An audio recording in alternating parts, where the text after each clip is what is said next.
What up, y'all? This is TJ Stooks, and this is the Hear Me Out podcast. And I am with Dan the Man, Dan B. This is my guy right here. Me and him connected, being fathers, being from, Jersey, New York, and all that stuff. And then,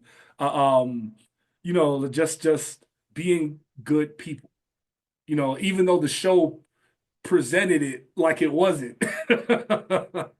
The editing gods, they was like, yeah, let's make some conflict. Come on.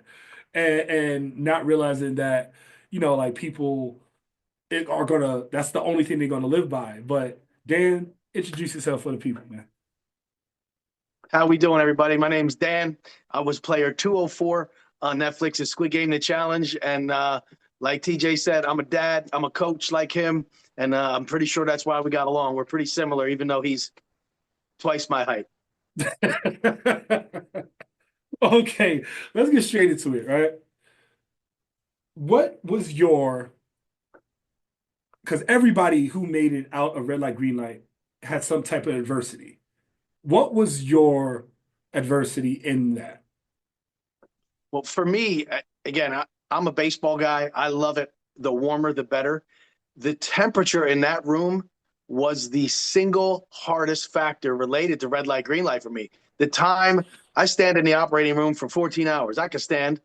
It was the cold. It was brutal, man. I've done a lot of crazy physical things, Spartan races and tough mudders getting electrocuted. That was the single hardest physical thing I've ever done. Wow. Wow. And where were you when everybody was coming in? So when we started, I was kind of toward the right side. If you're looking at the dial, I was toward the right.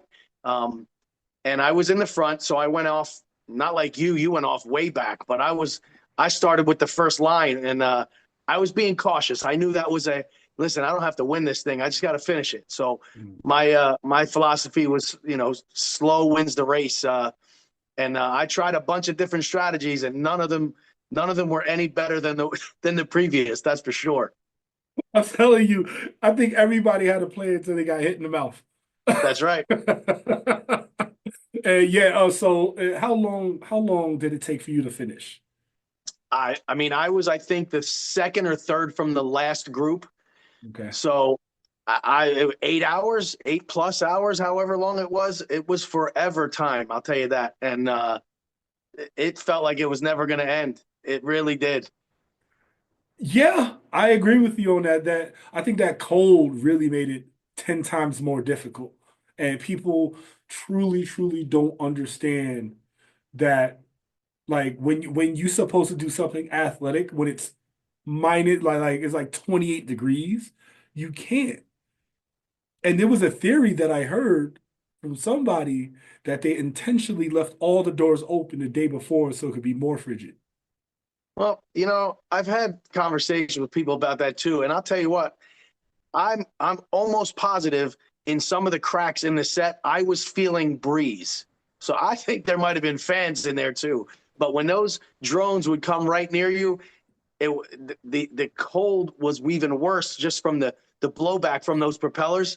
And man, I like to think they didn't think it was going to be that cold, but maybe they did. Maybe they just did. Yeah, I, I, I mean, look when they're filming in January. Like they couldn't do anything. I say the worst thing, like you said, Dan, was the drones. That was Oh, the most difficult thing. yeah, not to mention when most of the time when the drone went near somebody, that means they were zooming in to squib them. So when you had any of them near you, I didn't even make eye contact with those drones. I was like, they're not there. Don't look up. Don't look up. Because I'm like, you got to be kidding me. Am I really not going to make it through red light, green light? My daughters would have absolutely annihilated me if I didn't get through that first one. Yeah, my family would have been like, really? Really? Okay. Okay. So now let's talk about the infamous moment. Ugh, is it yeah, it's here. And you Oh, know, yeah, yeah, yeah. Sorry, Dan. it's still painful. Still painful. Oh, sorry, Dan. It's all right. Um, you know, it was tough because I think the games were one thing, right? The games were like, okay, that's games. But I think this was probably the most difficult thing because they left it to they left it to a popularity contest. And I hated that. They should have let people play something so they have more control of their fate. Yeah, And I so agree. what what did you feel leading up to the snake game? So right there, I'm talking to Chad, and I think they even show, when he didn't really know what it was we were going to do. Even when you went up there, he said, "What is this?" I said, "It's a safety chain." Actually, I went, "It's a safety chain," because he's huge too. He said, "What's that?" I said, "We're just going to keep picking people until we get to 20, and then everybody else is out." And he said, "Don't worry, I got you." I said, "I got you too." And then he didn't got me. So yeah, we've hashed it out, but yeah, I was very surprised. But leading into it, I'll tell you, when they said who wants to be who wants to, you're gonna have to select a captain. You remember as well as I do. We were all sitting on the stairs, the left side at the front, and we're all talking. And I was just about to raise my hand, and not because I wanted to be a leader at that point. It was because I thought maybe there was going to be an advantage for whoever took a chance, but you did it first. And I was like, shoot, I can't argue right now. I don't want to have to debate. That'll make me look bad. Um, but I got to give props to you, dude. That was a very precarious situation to put yourself in and to take that risk that far into the game. So kudos to you, man, because obviously it helped you. Um, Let me tell you, but you called me out though. You called me out. I was so fucking nervous. I would have been You, too. I would have been too. I was so shaky. He was like, look, you nervous. You talk a lot. I was talking a lot. I was finding comfort in talking to other people. I I was can nervous as tell. hell. I was nervous I as can hell. tell. I would have been too, man. I was nervous, and I wasn't even going to be the first one up there. But you see on the footage, and again, people want to make a big deal. They were talking trash on TJ, and they were this, and I didn't take it as talking trash. I took it as strategy, and I love you, dude. But when they were saying I don't really trust them, my only strategy at that point was to just agree, and maybe if they thought that I was agreeing with them, maybe that would help me. Even if it didn't hurt you, maybe it would help me. So, Yeah. and I mean, that how we are, but yeah, it it was scary going into that, but I was, and I would, dude, I was strategic with everything I did, everything I said, the way I said it, and I was, as soon as I realized what it was, I started running numbers, and I'll tell you, if marbles had gone one player different or two players different, I get picked 15 times in that line, you know. So Mm. it's amazing how one thing influences the way everything else unfolds. That's what I love about these strategic games. Yeah, yeah. There's just literally one thing. Like you can have everything in a line, and there's one chink in that. One That's all chink, it one takes. tiny little chink. And That's all it so, takes. leading up to this, the women, made a kind of a pact. And the thing is with that, you can't you can't trust people in a strategic game for this much money when there's only one winner. Yeah. And See, go ahead. Go ahead. so like when I was like looking at them, I had no idea. I literally had no idea that there was any talks of a woman anything. And I'm just like, no, looking now and looking at it, I'm like, huh? Yeah, you were focused on whatever the heck you were going to have to do. I saw what they were doing. I knew that was coming. They all got together, and I knew they were going to. And listen, if I was in that position, I would have tried the same thing. But it was a very Mm. superficial alliance. It was a very superficial, connection, and that showed. Like Netflix, I think tried to make that. Oh, the big women's alliance. Really, there were 9 women, and 5 of them didn't pick girls. So you tell Mm. me, how strong was that alliance? That's why I give Mai a lot of credit, because she didn't go, and that's the other thing. I love Amanda, but you remember they said if anybody talks, if anybody says anything when you're standing out there, you're done. and she Yeah. had to say something to Mai. Don't forget about our agreement, Mai, or whatever she said, and Hmm. nothing happened to her. But over half of the women did not pick other women, so that tells you how strong that alliance was. And I give Mai a lot of credit because she said, you know what? I'm not just going to do this. I don't know anything about some of these women. I'm going to pick the person that I think is most beneficial to my game. And a lot of other people didn't do that, and I think they paid for it. Oof. I truthfully, I've never thought about it like that. I didn't realize, the snowball effect. And it just seems like at the moment it just seems like we're choosing the people that we're cool with, you know. But I told my from day two in the dorms, if you ever need me, I got your back. And this is the first time I could get her back. So, like you said with my like that she chose Chad and didn't, that's superficial. It shows her character, her deep character. Yep. So Yep. okay, and now like you see it going, right? And did you expect Mai to pick Chad? 100%. Yeah. 100%. I figured that was, there's no way she's, I was pretty close with her. They obviously they highlighted her and Chad, but we Yeah. had a lot of talks. She kept massaging my messed up neck. I mean, we had a lot of talks, and I'm like, there's no way she's going to go along with this thing that just happened 3 seconds ago. She's going to pick the guy that is her guy. That if she needs to be protected going on, she's already got you, but she's going to pick Chad. There's no way I thought she would pick a girl there. Yeah, yeah, yeah. And at this point, I'm a spectator. So like I'm like, what is going on right now? Because like people were, obviously when it was happening, I'm like, okay, these everybody's picking who they care about. But looking at it now, I'm like, what the hell? What the hell is this? Yeah. I mean, if you remember, one person said, I don't even know this girl's name, but keeping with the theme of what's going on here, I'm going to pick player. And they picked Rose. Didn't even know her name. Talk about zero strategy, zero thought, just going along with whatever without even thinking about how can you benefit your game. Picking somebody you don't know their name is not a way to benefit your game. Yeah, yeah. Especially when there's only one winner. And like the thing is like they harped on our paranoia.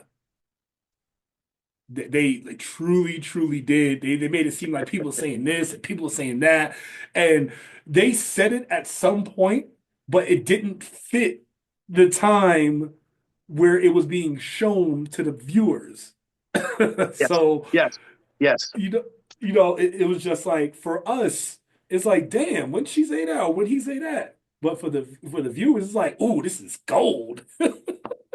Yeah, they edit. I love the way they edited it, but yeah, nothing's ever as it seems. You know that. Nothing, nothing. And I'm really surprised they let us talk about it. Yeah, On TikTok, on Instagram, whatever. I'm really surprised they let us talk about it.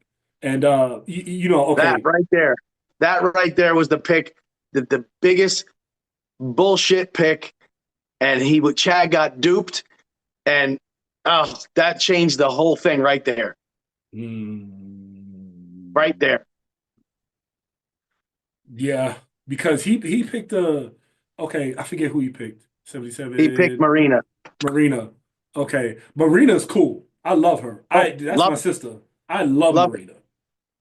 And I would say she would have got because like okay, my thought process, right? I'm like, I'm going to pick. Should I pick mine because I'm going down a list of who like oh I'm thinking you're going to be good. I'm thinking Chad's going to be good. I'm thinking Marina's going to be good. B's going to be good. That's why I picked mine, and I knew mine was going to get picked one way or another. Yep. But I said, let me just stand by my word, and I didn't allow the pressure to change my mind. You know, and I'm like, I'm half asleep at this point, by the way. Yeah. The viewers don't understand how long that stuff takes, man. It was forever standing out there, forever. It was like 4 hours. Oh my Oh, God. it was brutal. But it was brutal. Okay, let's you see the numbers dwindling, right? And I know you're doing the head math. I Yep. know you are calculating everything right now. There's only what, four spots left. What are you feeling? Dude, I'm petrified at this point because I didn't. I'm in my head. I'm going. All right, I got a chance with this person. I got it. I was friends with every one of those girls, every one of them, but I wasn't best friends with any of them. That's the Gotcha. problem. And they all just picked their best friend. Um, Gotcha. but I'm going through my head. I'm like, all right, if this person gets picked, I got a chance. If this person gets picked, I got a chance. But I'm thinking, am I really going to go home this far into the game after losing weight and struggling and trying to just watch who's talking to who and never sleeping? Am I going to go home without even a chance? I've never not been picked for the kickball team. Never. I'm an athlete.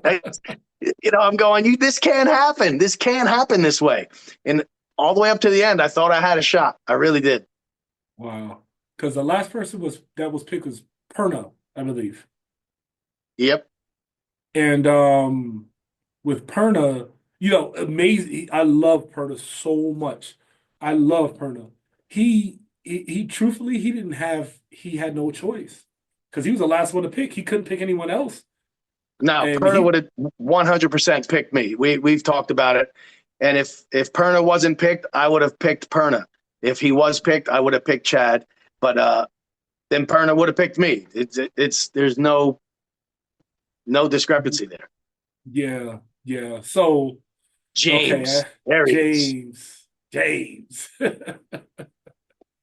And Roland, Roland, he had I think he had a hard job too because he was caught he literally in a crossfire.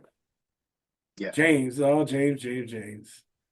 That Yeah, it's like it's hard to pick where you were at the front of the line. It's hard to pick, no doubt.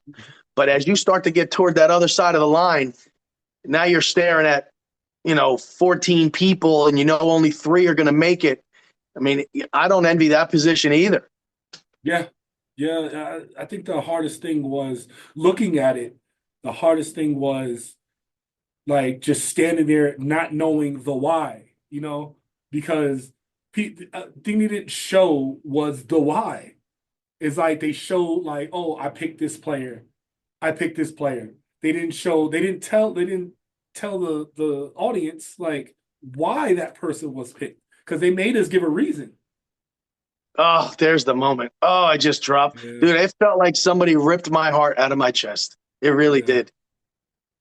And I yeah, tell you, like I watch all these reality shows, especially the competition ones, and I don't think many people in that line made their pick strategically based on how it was going to affect their game going forward. That's the part I had a problem with. I'm just going to pick a girl. Well, yeah, maybe a girl isn't the best option to help your game going forward. I talked to James last weekend, yeah. uh, and he had that last pick, right? James, when we did Battleship, I was the captain, as were you. I lost two people. You lost zero. Great job. But James said, Dan, you got us through this. Thank you so much. If I get a chance, oh, my light just went out. If I get a chance, I'm going to repay you. So when he's up there waiting to pick, I'm thinking in my head, James, it don't get any bigger than this. This is where it's getting, if you're going to repay me, how much bigger? But I talked to him this weekend and I said, James, Perna has a great story. I love Perna, love him to death. But I want you to think about if we had gotten through that, who probably had a better chance of protecting you going forward? Who had a better relationship with everybody? Who was more physically able to possibly protect you if it had come down to it? And he said, "Yeah, you're right. I that's not how I picked." So to me, the strategy wasn't really there in that specific situation for almost anybody in that line. Yeah.